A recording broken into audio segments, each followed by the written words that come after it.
Bonjour, c'est Marc. Pour le dessert des fêtes de fin d'année, je vous propose une pavlova aux fruits rouges.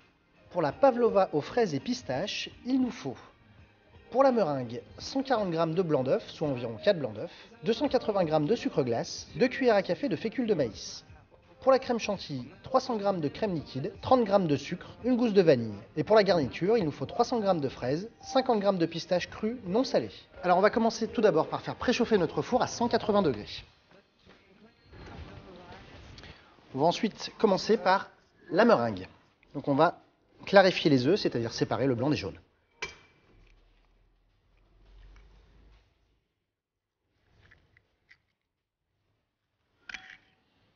Évidemment, les jaunes, on ne les jette pas. On peut s'en servir pour faire un moelleux au chocolat, de la dorure, plein d'autres choses. Donc, on va les réserver au frigo. Alors, on va monter nos blancs. On va commencer tout doucement à battre nos œufs. Une fois que nos blancs sont bien mousseux, on va ajouter notre sucre glace en 2 fois, en plus.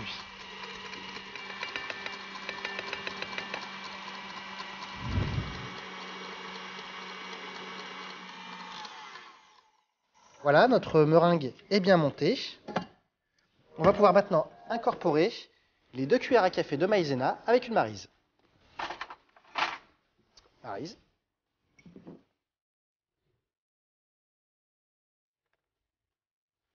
Donc on va venir vraiment incorporer pour ne pas casser nos blancs d'œufs.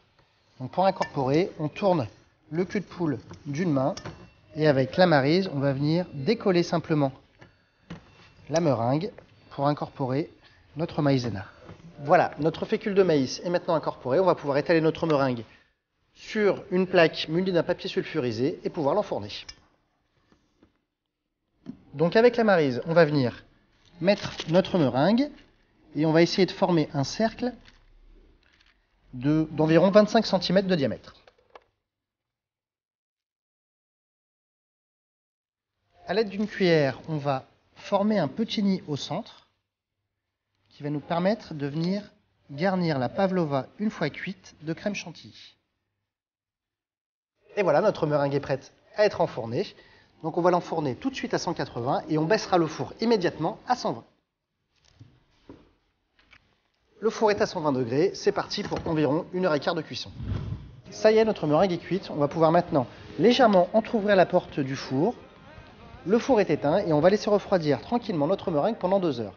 Ensuite, on la déposera sur une grille et on la laissera refroidir encore pendant 2 heures. Donc petit conseil, vaut mieux la faire la veille pour le lendemain. On va maintenant passer à la garniture de notre pavlova. Et on va commencer par les fraises. On va tout simplement équeuter les fraises. Et on va couper nos fraises en 2, tout simplement.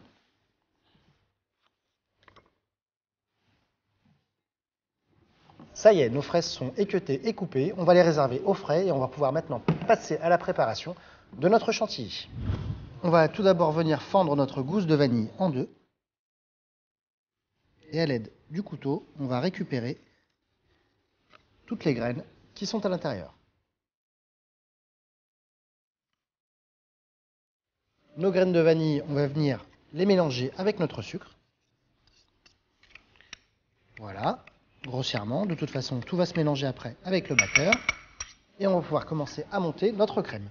Donc, pour la chantilly, toujours de la crème très froide. Vous pouvez même la laisser 5-10 minutes au congélateur juste avant de la monter.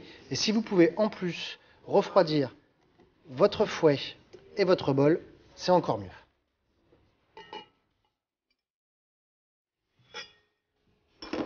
Et on va monter tout doucement notre crème au batteur en augmentant progressivement la vitesse. Une fois que notre crème a commencé à monter, on ajoute le sucre et la gousse de vanille. Ça y est, notre chantilly est bien monté.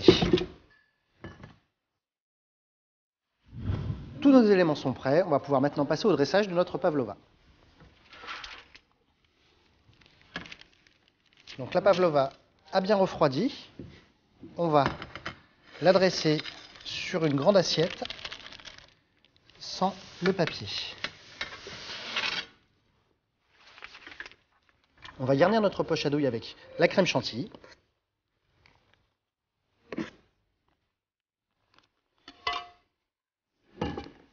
vient tourner notre poche à douille.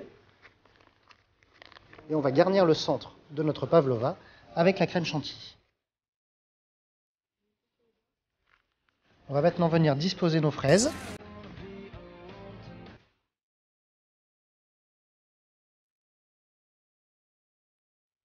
On va maintenant parsemer de pistaches qu'on aura préalablement torréfié au four 10 à 15 minutes et qu'on aura concassé avec un couteau.